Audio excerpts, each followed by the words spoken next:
இந்த பொறப்பு தான் நல்ல ருசிச்சு சாப்பிட கிடைச்சது.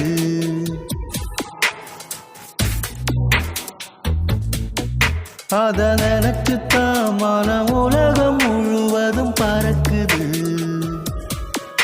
அட சுட சுட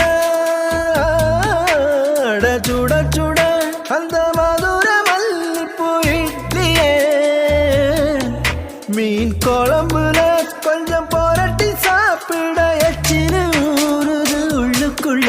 இந்த பொறப்பு தான் இந்த பொறப்பு தான் நல்ல ருசிச்சு சாப்பிட கிடைச்சது.